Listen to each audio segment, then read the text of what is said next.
week than I was last week? And then the next week, can I be an inch more friendly this week than I was last week? And you start noticing these qualities internally. You start noticing them in other people. And it can be a way to grow spiritually, to grow in wisdom, to a place to put your focus during these trying times, during these super, super difficult times.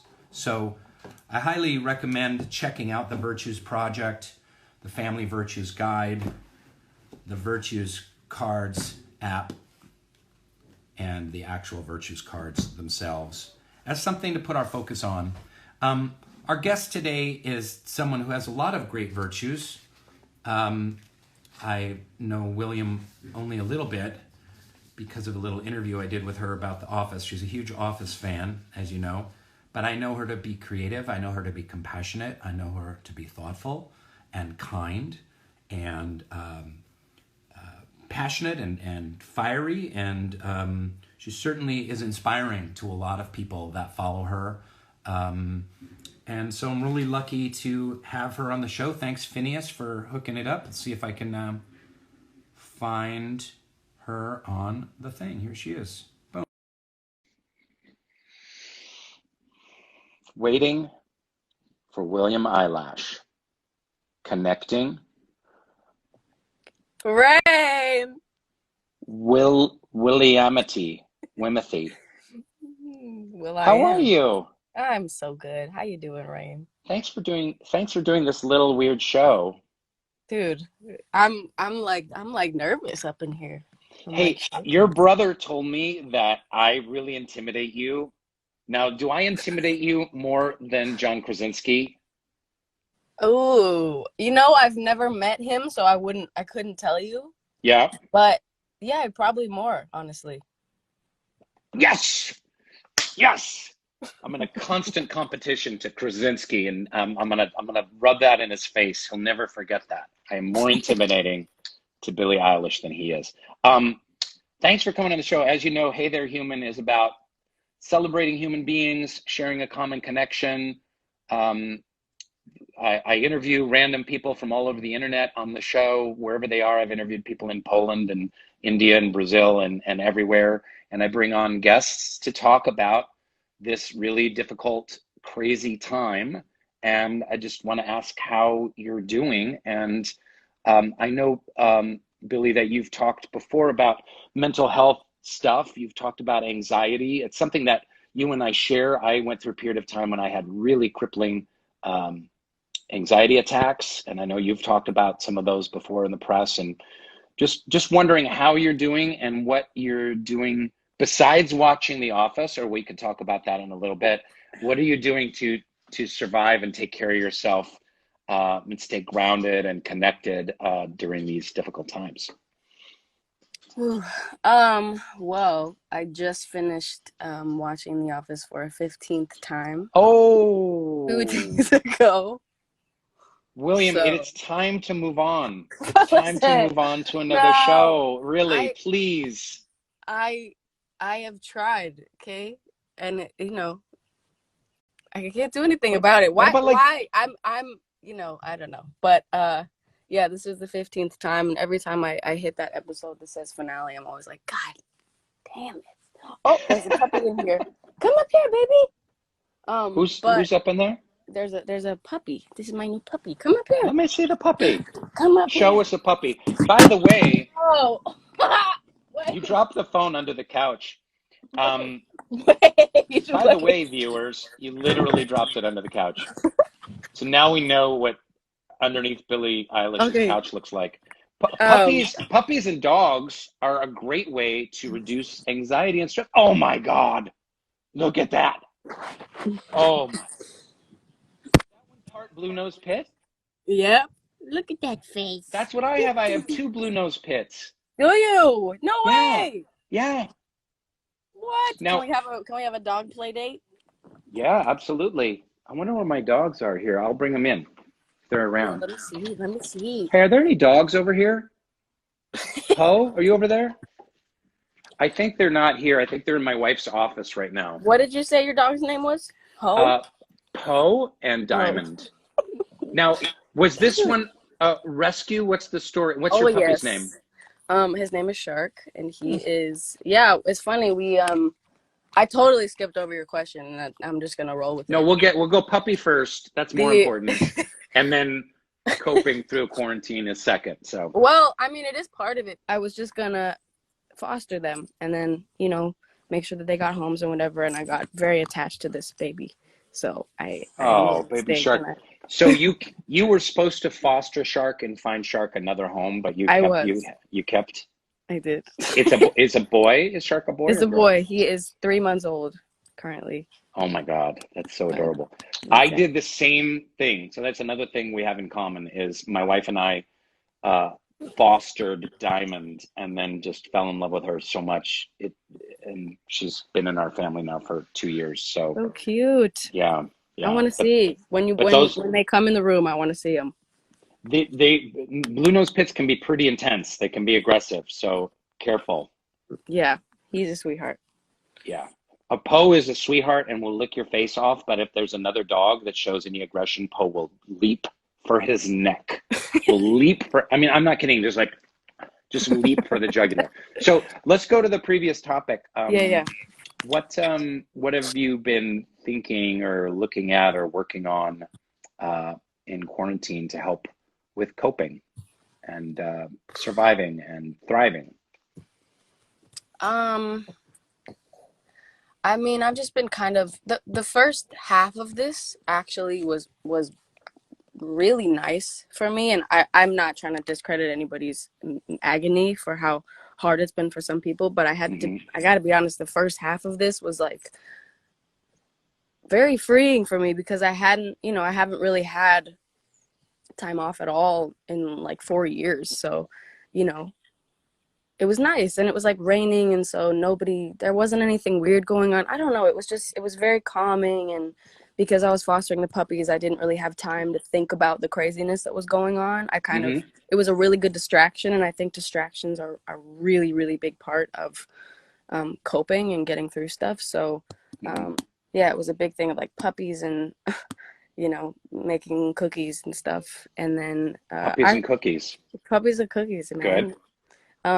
But I think like a lot of people, for a lot of this, it's been very uninspiring to create, for me at least. And I've talked to people that agree with me on that, and it's just like, I don't know, at least the beginning was just like, I did not want to make a thing. I was not creative. I didn't want to do anything. I didn't want to make music. I didn't want to write anything.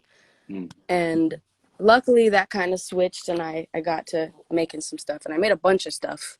I saw some fucking article that was like, Billie Eilish wrote an entire song in its entirety during quarantine. And I was like,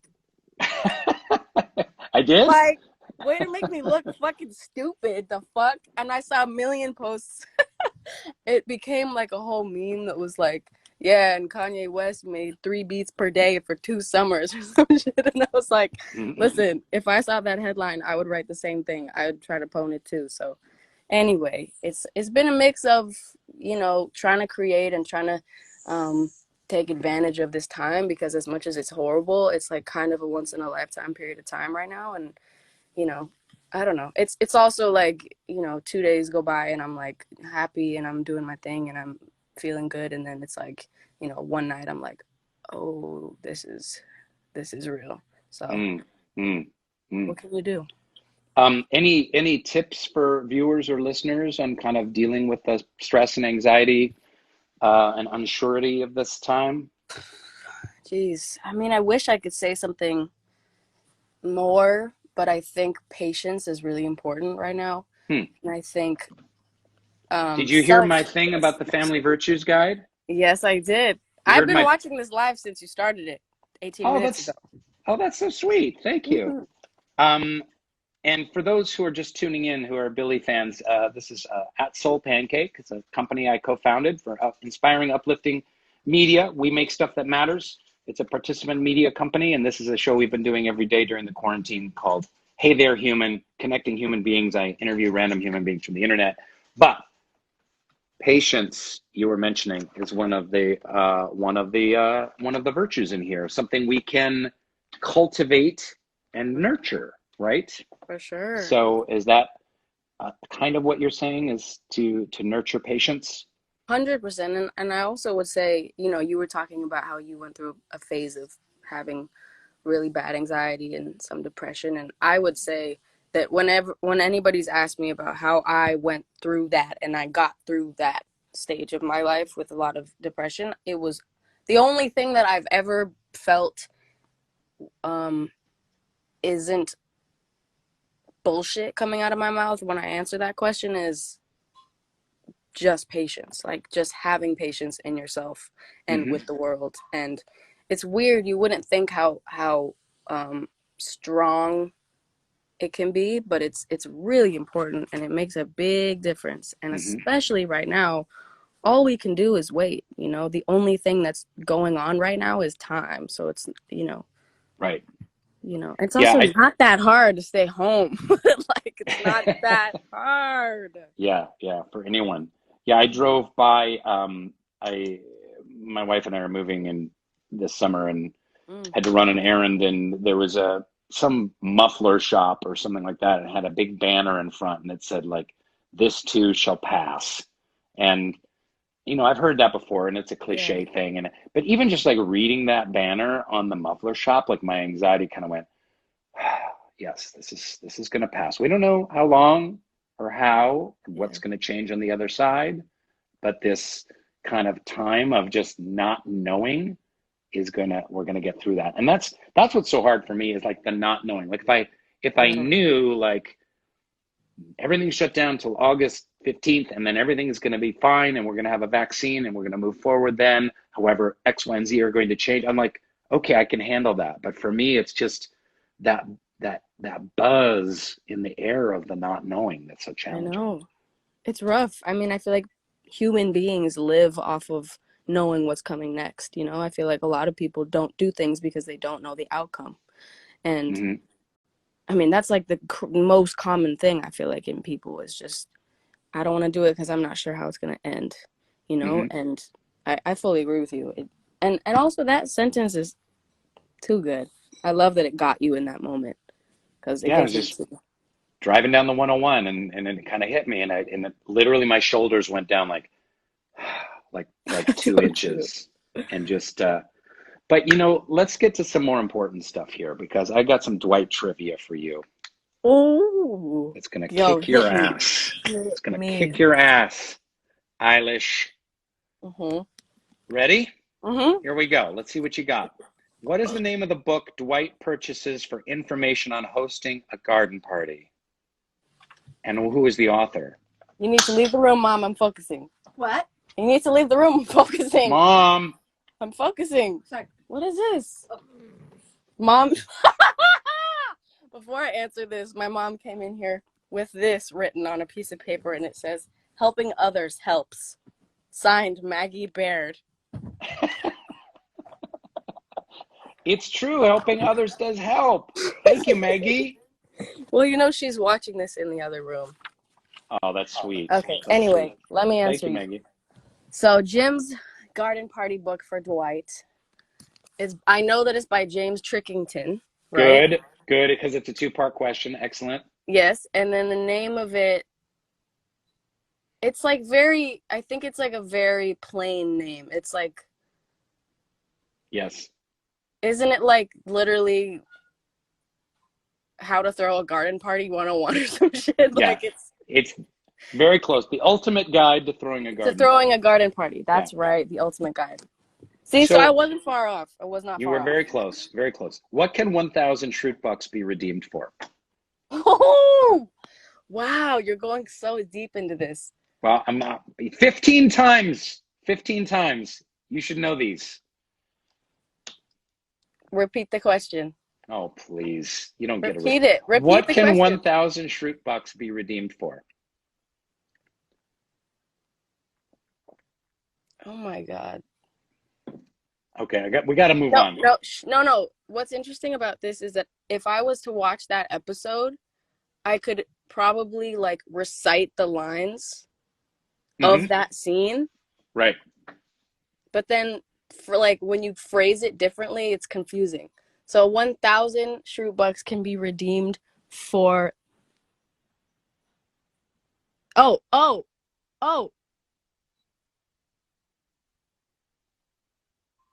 $1.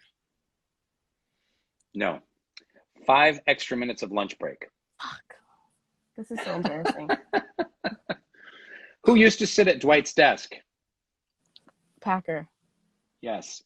What 2 instruments does Dwight play on the show? He plays guitar and ukulele. Wow. What you mean? You do play ukulele. You whiffed that. I never played ukulele. Oh my God. What did he play green sleeves Pam on? okay. Green sleeves. Oh. Was it a recorder or a flute? Recorder. Well, I think the ukulele was in my brain because Pam says I thought his ukulele skills would transfer. That you thought your ukulele skills would transfer when you're playing guitar. I don't even remember that. You don't even know what scene I'm talking about. I think you made that up. I didn't. What are 3 of the weapons that Dwight is hiding around the office? So there's a star-shaped thing under Okay. Yep. something. Yep. And that's a shuriken throwing star. Mm-hmm. Yeah, right. And then I know that there's like a bow and arrow under the couch. Okay. That Jim pulls out and puts in that box. Right. And there's something hidden in the toilet. Right. What's it called? The top of the toilet. The back of the toilet, right? Yeah. Where the water is. And you have pepper spray in your drawer. Yes, pepper spray and blow dart, yes. taser, right. boomerang, nightstick, brass knuckles, samurai sword. What is the security phrase that Dwight requires the office to use when he becomes manager? The tea in Nepal is very hot, but the coffee in Peru is much hotter. Very good. Very good. Keep going. And finally, what kind of car does Dwight drive? Wow. Wow. It's a little red. Andy drives an X-Earth. Xterra, yeah. Yeah. And you drive, oh God, you talk about it in the elevator.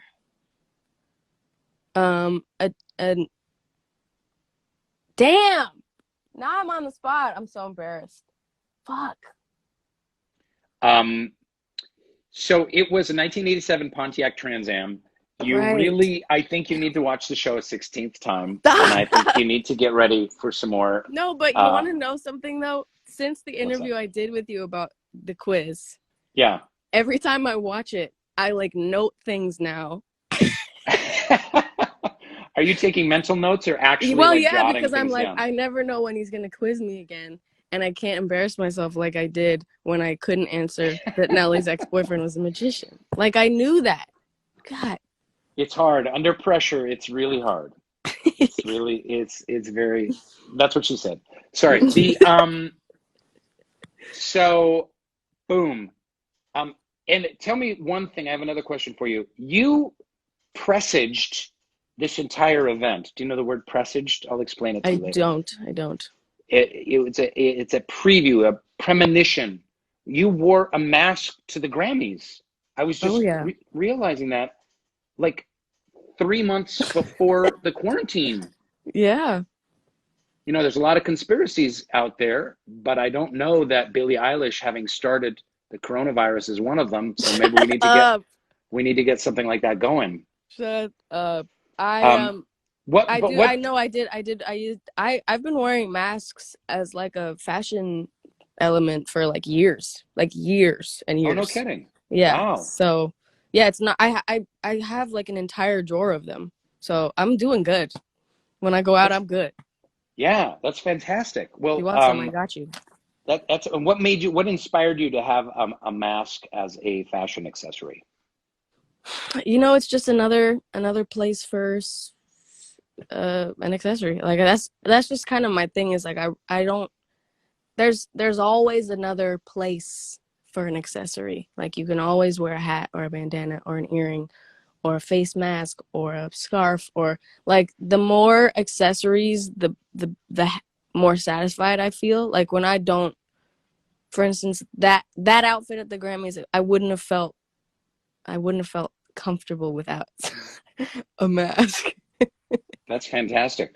So I got some other accessories that you could try, Oh, and I yeah? haven't seen you in. One, earmuffs. Oh, 2, a monocle, like Mr. Peanut. yeah, Think about it. for sure. Also, what about a tri-cornered hat? You know, like the founding fathers in Hamilton. Listen, let's go. Can I speak to your stylist about some of these Sure, sure. potential options? Yeah, let her know. Let her know. Okay, excellent. Young William, do you have any final thoughts or questions for me before I let you go on about your day to play with Shark and with Maggie? Well, I want to say thank you for having me on this. I'm incredibly honored to ever speak to you ever. Oh, come I on, you love silly you. goose. So, Oh, that's very sweet. Thank you. but also, to everybody watching, be patient with yourself, with the world. You know, we're all healing, even though every situation is relative. Somebody's always going through something worse than you. Somebody's always doing better than you. And it doesn't matter, because you are important and how you feel is important. And that's how I feel. And yeah, it's a weird time. So it's okay to not get anything done. And it's okay to want to get a bunch of stuff done. Don't put pressure on yourself. Just make sure that you are maintaining your happiness and strength as a person. So that's all I Well, guess. that is beautifully and profoundly said, and that is a great sentiment to share. That's exactly what people needed to hear. So, thank you for your wisdom. I know you're like 11, but you're so wise beyond your years. Thank you. I hope to talk to you later, and give my love to your wonderful family, to Maggie and your dad, and to Phineas, and hope to see you sometime, and maybe our dogs can have a play date, although I think Poe would probably go for Shark's jugular, and that would not be pretty. For sure. Thank you for having me, Rainn. Have a All good. right, William, take care. Nice talking to you. Have a great day. I will. You too. All right. Bye. Peace. Goodbye.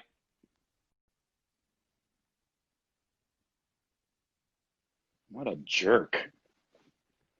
Right? Ooh. No, I always have to be a little bit of a dick. Amazing. William Eyelash. She's incredible. How wise and thoughtful she is, and funny. And I'm glad 15 viewings of The Office. That might be a record. So I'm going to let the numbers of viewers dwindle down